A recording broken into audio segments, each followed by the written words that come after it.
And what you're going to learn in just a minute from Dr. David Allen is the latest cutting-edge scientific and medical knowledge that we've accumulated just within these past few years about this revolutionary new look at the body being mediated by this cannabis system, this endocannabinoid system that goes back hundreds of millions of years in our evolution to the first mollusk. And we're just discovering this. We have still a long way to understand what's going on, but already we have literally thousands of papers about the endocannabinoid system and the receptors that are in virtually every part of our body. We have receptors in the gut, we have it in the brain, we have it in the skin, we have it in organs, and this isn't an accident. So I'm going to have Dr. Allen introduce himself, and then he's going to start in with a discussion about how medical schools, which should be on the forefront of research and developing a new understanding of how the human body works, is completely ignorant and avoiding this, the teaching, the mention of this huge revolution that is taking place in medicine. So without any further delay, let's hear from Dr. David Allen. My name is Dr. David Allen. I'm a retired cardiovascular and thoracic surgeon and member of the ICRS, the International Cannabinoid Research Society. I consider myself a cannabis research scientist and want to talk about a recent paper that I published, and it's termed Ignorance is Not Bliss. And what we did was we called all of the medical schools in the United States, we called 157 medical schools, and talked to the directors of the curriculum, if they had a department of endocannabinoid science, if they had a director, or if they even taught this subject, the endocannabinoid science, as a organized course, or if they mentioned it in any ancillary courses like pathophysiology, neuroanatomy, or pharmacology.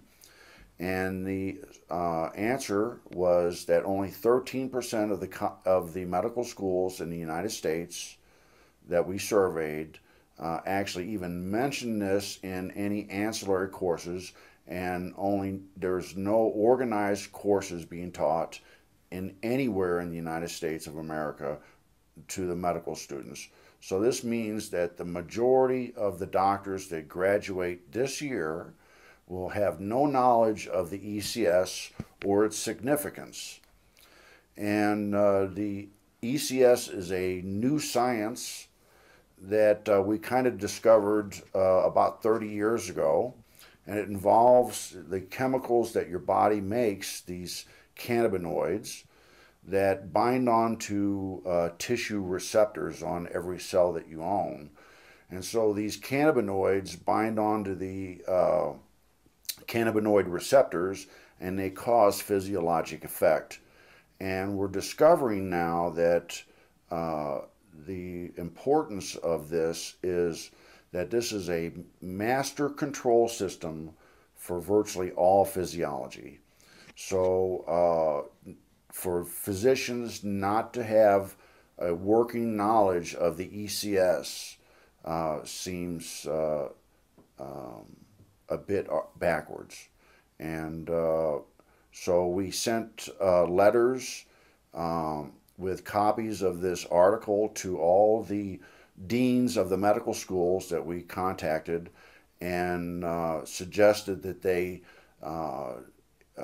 investigate starting a department of endocannabinoid science with a director and directed course studies in this science. So the first thing that these endocannabinoids do is they scavenge oxygen-free radicals.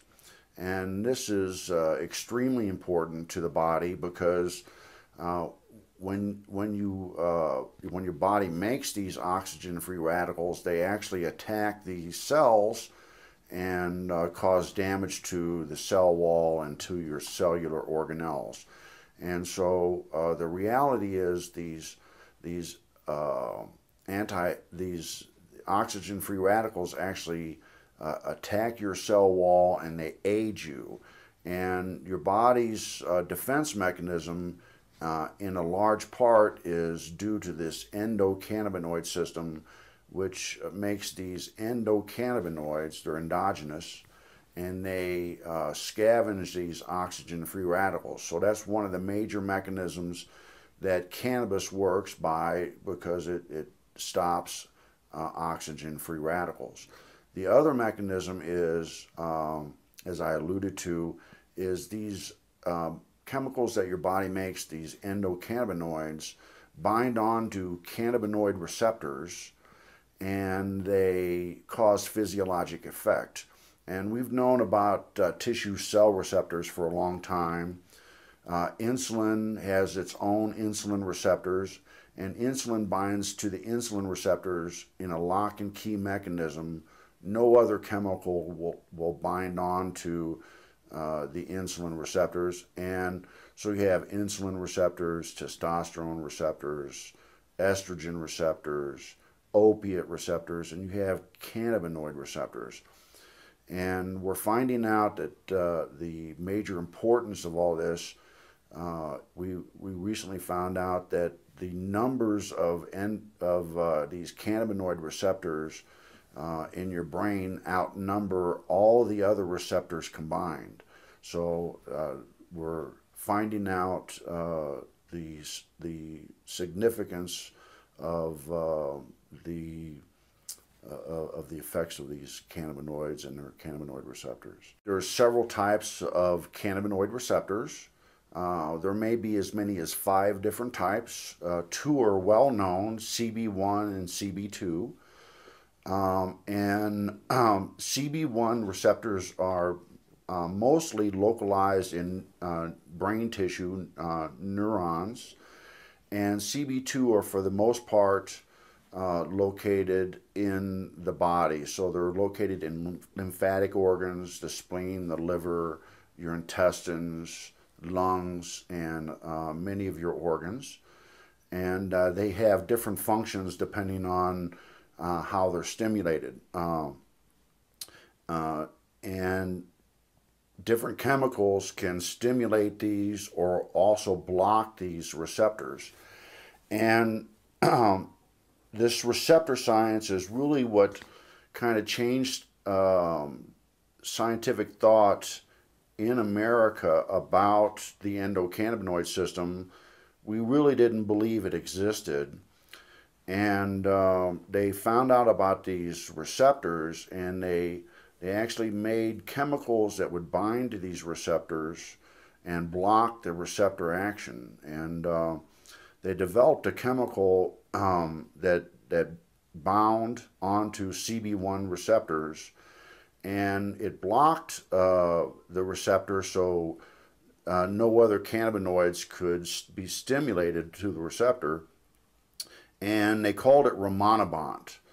And the reason they developed this chemical was because they knew that if you use cannabis, it made you hungry. So if they thought if they blocked that receptor, it would make people not hungry and be a diet drug.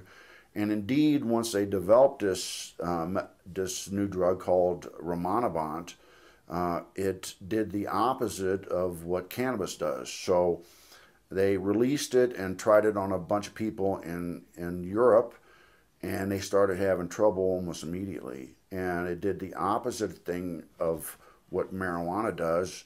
Instead, marijuana makes you happy. Well, this drug stopped that and made people angry and aggressive. And people became suicidal and homicidal because of this drug. And it did make them where they wouldn't want to eat. So it was a pretty good diet drug in that effect, but it had so much other side effects that they actually had to take it off the market. Well, when they did that, the scientists in America realized that if you stimulate these receptors, good things happen, and if you block these receptors, bad things happen. So it really brought to the scientific mind the knowledge that this is not just some imagination. You can't really see these receptors even with a microscope. They're submicroscopic, and people don't believe what they can't see and touch and feel. And so they didn't understand really all of the significance of tissue receptor science, but they did understand that once you block these receptors, that bad things happen. And so that made the United States scientists understand that this was truly a scientific discovery, and we're in the infancy of this science. And in the future, if your physician does not know about the ECS, if he doesn't have a working knowledge of the ECS and the ability to manipulate it for physiologic effect, he will not be able to call himself a physician. So this will be a requirement in the near future of all physicians to learn and become expert in this science. So when the body burns food, it takes carbohydrates and fats and sugars, and it breaks them down in an enzymatic process. And really, it's a burning process. And so when you burn your food, you make calories and you form adenosine triphosphate. That's the energy molecule of the cell. And when you, in the process of making this energy, this caloric output, you also make exhaust. And what you do is you, in the enzymatic process of degrading the sugar, you cleave oxygen molecules, and it's O2, and you break them apart and they become two oxygen-free radicals. And what that means is they have an unpaired electron. And when they're together with this O2, they're paired. When you break them apart, they're unpaired. And they hate that, and they look for an electron donor. And your cellular organelles and your cell wall, your cell membrane, are the electron donors. And so these oxygen-free radicals attack your cell wall, attack your mitochondria, and there's a buffering process that your body has that naturally buffers you from this oxidative stress. And so the truth is, the more food you eat, the more oxygen-free radicals you produce. And if you don't have a buffering system to buffer these oxygen-free radicals, your food actually oxidizes you. And so really the ECS is a fountain of youth in this aspect. And if you didn't have a proper functioning endocannabinoid system, you would probably be fully oxidized by your food by the time you were 2 years old. And so the ECS is the fountain of youth. It's the proximity of what I hope to be. The weight so heavy where I stand. The indecision builds within my twisted